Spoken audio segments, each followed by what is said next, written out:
What is my purpose? And what stands in its way? Okay, this is one I can answer. I think I lead. I think I love to create. And what holds me back, I'm afraid. I'm afraid of what people think. I'm afraid of failure. I'm afraid that I'll appear arrogant. And so I'm figuring out what it looks like to obey God, even though I'm terrified and even though I'm not sure I want to every day. I think that's all of us. I think we all have things that can help other people. We just have to figure out how to push through it. So my hope for this room is that by seeing other people wrestle, by seeing other people dream, that you will wrestle and you will dream. And God will expand the boundaries of what it does look like to follow him. How cool would that be? So have fun watching my friends.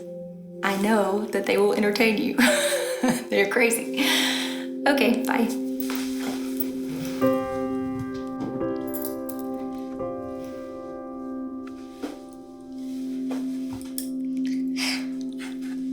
And the giggles. Okay, who am I?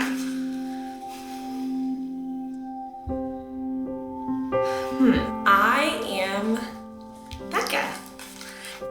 Really? Who am I? I'm in college. I am so many things. Physically, I'm a mom and a daughter and a friend. But I would like to think that I'm a lot more than that. My name's Laura, and I like cats. I am a child of God. I'm a mom of 3 boys. And a trainer, watch out, that's recent.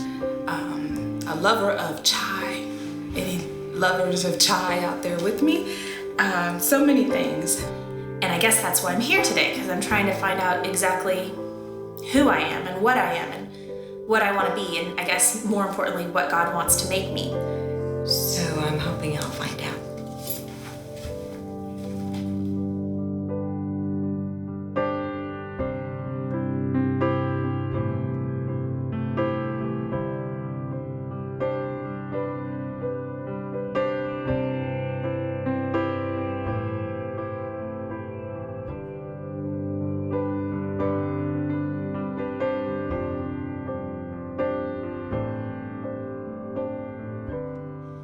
This little church, somebody was gonna tear it down, build a bigger one, and someone from Austin thought, this will make a cool little music venue. So somehow they picked up the whole church and they brought it to South Congress in the heart of Austin. So we're in one of the coolest cities on one of the coolest streets in Austin, Texas. Welcome to Mercury Hall.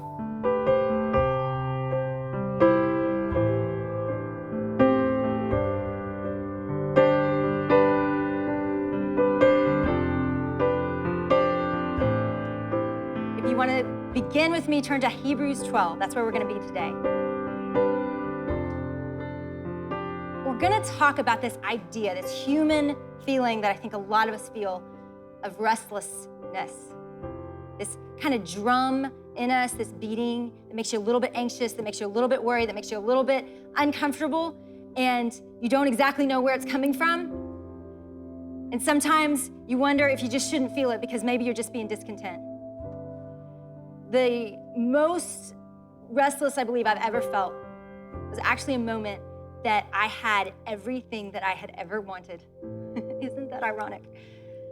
So I'm laying on a beige sofa, our first sofa in our first house, and I'm looking up at a ceiling that my husband scraped all the popcorn off of, which was the most loving act and only done by people that are newly married and still deeply in love. And so he's scraping off all this popcorn and he's falling all on his face. It was an awful experience for him. And it was really ridiculous because I'm looking up and there's really all these marks left from the scraper. And so I'm looking at this very imperfect ceiling still, and I'm looking at it, and I've never felt more restless in my entire life. My first little baby boy was asleep in the other room. I'd been to Target that day, which I did every day. I didn't always get to buy things because we weren't that rich, but I would go to Target because I didn't know where else to go. And I would come home and I would Windex my sink. It's not something I do anymore. With 4 kids, doesn't seem to happen ever. But I would Windex my sink then because I didn't know what else to do. And my baby slept all the time. And so I laid on that couch a lot, and I looked at that ceiling that was imperfect a lot. And I thought that sometimes my heart was gonna beat out of my chest. I was so restless.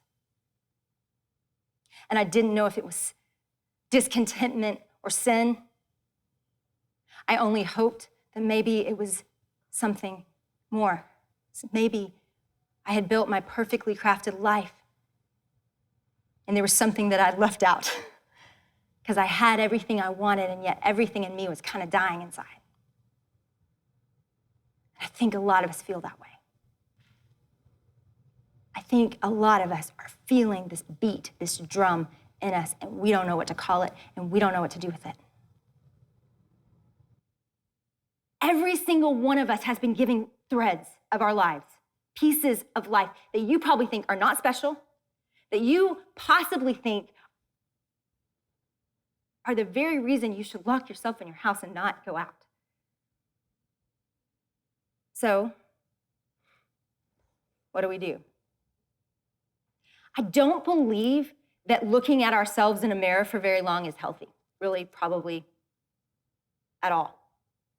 But I think if we never look at ourselves in the mirror and consider what God has given us to live out his purposes, I think we're wrong. I think a short season of considering what are your threads, what has God uniquely given you in your life to minister with. I think that what will happen is you'll look at the last paper in your little books. You'll look at the page when you lay everything out, the threads. When you get them all on the same paper, even my most cynical friend who is in this room, I will not name her, was like, okay, you're right. I might be uniquely made. And when you see that, all of a sudden, you feel really responsible. Now, let me be clear. I am not saying that I'm going to add a lot of need to your life. I am saying that within the fabric of your life is the calling of your life. We have the Holy Spirit of God in us.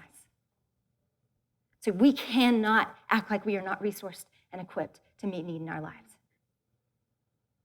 Okay, Hebrews 12. Let's go. Verse 1.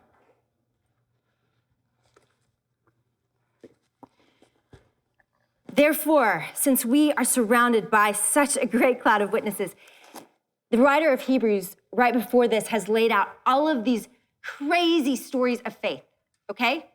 These were average people that actually believed that God was real. People for centuries, thousands of years since the foundation of the earth have believed in our God and live like it. So we have these people that make us not crazy. And because of that, he's going to make a really clear statement, and this is going to be the theme of what we do together. Let us throw off everything that hinders us and the sin that so unfortunately easily tangles us up. And do what? Run. Run. Run. With perseverance, because there is a race and it is marked out for you. So there is a call to run. There is a call to not be numb. There is a call to take the little pieces of our life and to say, God, you have me. I'm yours. Whatever you want with these few years or days or whatever I have here, you get to do it. You are God, and I will run for you. And it's just cool that he actually gives us a marked race. I love that. Like, you get your own race, and you'll do it with people But you're gonna have your own paths, your own journey. It's going to weave, it's going to turn, and it will be your race that I prepared in advance for you to do. So we run with perseverance, the race marked out for us. And the only way we're gonna figure this out, the only way we're gonna finish this is that we fix our eyes on Jesus. And it's just cool that he added that because let's be honest, we don't. And what we do instead is we look around. We look side to side and we look up ahead to make sure our parents are happy, to make sure our friends are happy, to make sure that we are fitting into the race that they expect from us. Or we just look at other people beside us running better races, running their races, and we just want to shut down. Years ago, I actually wrote about this, a little parable. And I wrote this because this is what I felt. This is how I felt. When I met Christ, he set me on a track, and I began running a race with fervor. And I was surrounded by people cheering, and I felt motivated, and I felt purposeful, and I felt full of joy, and my eyes weren't distracted, and Jesus was in my full focus. And the point of this race really felt clear to me. But as I kept running, I would notice more and more people tangled up on the side to my left and the right, and some of them had stopped running altogether. And they were distracted by something, and I didn't know what. Some of them had stopped running completely because you could tell they were just in so much pain. And then I fell, and I was hurt. And I was already starting to wonder why I was even running because I looked at everybody on the side of the road and I started to get jealous of them. I started to wish I was sitting beside him because I was getting tired. So now I'm beside him on the side of the road, and at first I'm sad, a little. But I was tired, and it was good to sit down. So I pulled myself up to some other runners that were hurt, and we started to tell stories, and we started to tell jokes, and honestly, it got a lot more fun, and it was a lot easier. And eventually, we forgot there was even a race. We were just having fun and cutting up on the side, and the only thing about the race that we were still about was honestly making fun of the other runners. We made fun of what they wore, we made fun of how they did it, we made fun of why they were even still running, and wouldn't it be better if they just sat down, and they'll figure it out soon. Every once in a while, somebody would call out and say, "Come on, Jennie, come back and run with us." But nobody ever actually stopped to help me. Until one day, a little pack of runners headed toward me, and I wish they would go away, but they didn't. I remember passing them back when I was running. They had been the ones on the side of the road. They had been the ones all tangled up. They had been the ones that were all hurt. And they came over and they sat down beside me. One of them handed me water and one of them tended to my medical needs. And they asked me a question: "Do you need help?" And I had to decide, did I want their help? Did I want back in the race, or did I want to stay on the side? And it was tempting to stay on the side.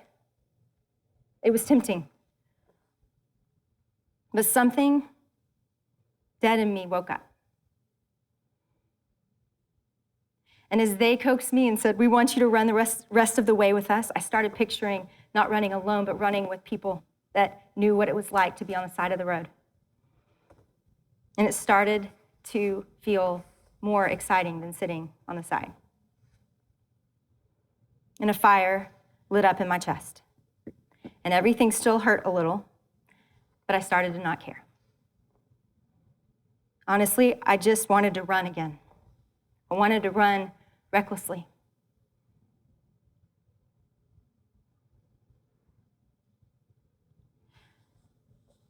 We are built to run. Was it wrong for me to go to Target that day and to rest while my newborn slept in the other room? Nope. But let me tell you what was wrong. I looked at a ceiling and all I saw was myself and my life and all that I had lost because of a little person sleeping in the other room. And I forgot that even tending to that little person, I am a part of something. I am a part of a story that will go on forever. And every minute that I get here, I want to run this race. And honestly, feeling sorry for myself as a new mom put me on the sidelines, tangled up, numb and bored and selfish. And the biggest aspirations I could have were patio furniture. And I think I'm not alone. And I don't think it matters if you're a mom yet or not. I think that we will distract ourselves with something. And so I really get excited because I think together we could run better. So what if this is safe? It's just a few weeks. You took away all the barriers. And you said, God, I want your marked race for me. And let me tell you, he's creative. He will somehow take target runs and turn them into saving souls. And he will somehow take diaper changes and turn that into our sanctification and our time with him. And he will somehow take cubicles and the loneliness of that and turn them into little prayer chambers where people are actually growing and knowing their Father more, so that when they walk out of that, they actually can look at people in the eye and not be insecure, but actually meet need that's right in front of them. See, he wants to redeem the everyday and the normal and turn it into eternal stories. But that's what scares me, is that not that we're stuck in the mundane, but that we don't see that it's eternal. There's not one soul you will ever pass that is not eternal. So how can that make brushing shoulders with people in a grocery store mundane or no big deal or boring? Everything is big. Every moment we get here is big, even if it doesn't feel like it. This isn't a study on mattering. This isn't a study on becoming important and finding your perfect purpose and all of a sudden your soul will be filled. This is a study about the fact that we already matter and that we already have a purpose bigger and better than we could ever imagine. And this is a study about remembering it, just remembering it, nothing brilliant, remembering it, looking at the most unique, beautiful, creative, infinite God and how he built you. Dreaming about how those little threads that feel like nothing, in fact, they feel like they're just at your ankles, tearing you down, could actually be used to build stories that go on forever. Hebrews 10, if you go flip back 2 pages.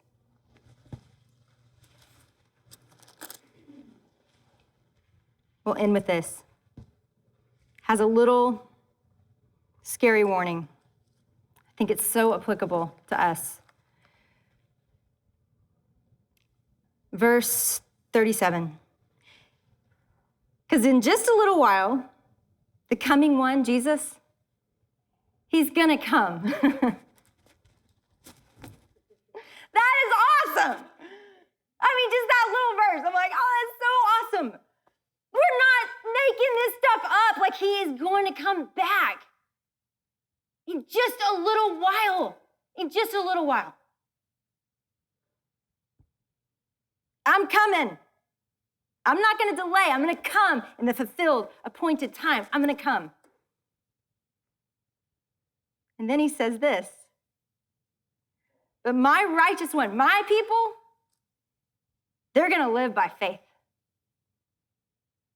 And the ones that shrink back, my soul doesn't have pleasure in them. The ones on the side of the road, all tangled up, all comfortable, making fun of all the other runners, my heart does not delight in that. He says, but we do not belong to those who shrink back and are being destroyed. I don't want to be sneaky or tricky or hide the answer from you. Because it doesn't matter what great calling that you realize or great purpose that you realize. The only thing that will make your soul not feel restless is Jesus. And the writer of Hebrews knew it. And so he doesn't say find joy in the race. It's just so fun to run. He says it's hard to run. Do it anyway. Run your marked race. And the way you're gonna run, the way you're gonna keep running, the way you're gonna persevere, the way that you will not quit, the only way you will not quit is if you look at the end of the race and say, I believe that Jesus is real. I believe that he died and bled out for me so that I could be with him forever.